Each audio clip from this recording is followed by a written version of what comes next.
এতটুকু একটা কথা বলি, দুনিয়ার সবচেয়ে নিকৃষ্টতম স্বৈরাচার ফ্যাসিস্ট হচ্ছে এই শেখ হাসিনা। সে চেয়েছিল 41 সাল পর্যন্ত থাকবে, এখন কত সাল? 24, আরো 5 বছর বাকি। তাহলে সে 41 সাল পর্যন্ত থাকতে চেয়েছিল, আল্লাহ 15 বছরে স্বাদ মিটাই দিয়েছে নাকি?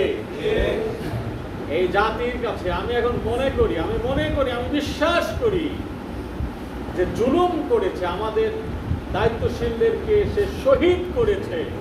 আজকে শহীদের বদলা আমরা পেতে শুরু করেছি। আমি বিশ্বাস করি এই হাসিনার কবর এই বাংলাদেশে হবে না ইনশাআল্লাহ।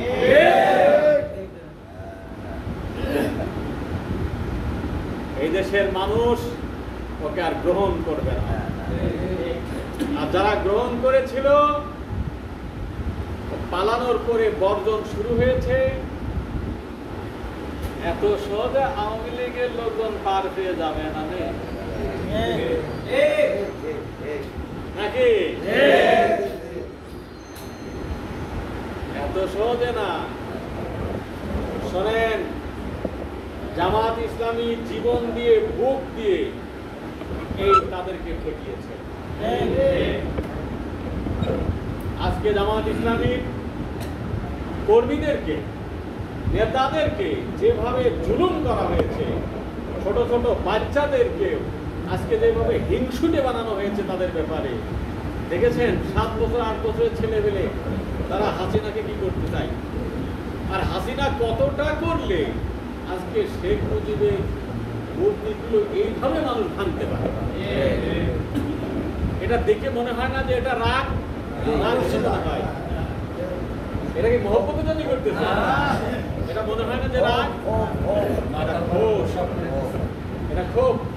এবং তার ছবিতে টয়লেটের কাজ করতেছে। সম্মানিত ভাইরা আমার, এই বিষয়ে আমি আর কথা বলবো না। আল্লাহ আমাদেরকে যে সুযোগ দিয়েছেন, এই সুযোগের সদ্ব্যবহার আমাদের করতে হবে ইনশাআল্লাহ। ঠিক আছে, আহমদ আলী ভাইয়ের আমি একটা দায়িত্ব দিয়ে যাচ্ছি। ইমাম সাহেবকে আপনি সম্মানই দেবেন, না পারলে আমাকে বলবেন। আর ইমাম সাহেব এখানে একটা বয়স্কদের পড়ার জন্য ক্লাস নেবেন। আলহামদুলিল্লাহ। আমি দেখতে চাই আমার এই মুরব্বী সহ এই মহল্লার মুসল্লিরা 6 মাসের মধ্যে কোরআন শরীফ পড়া শিখে গেছে।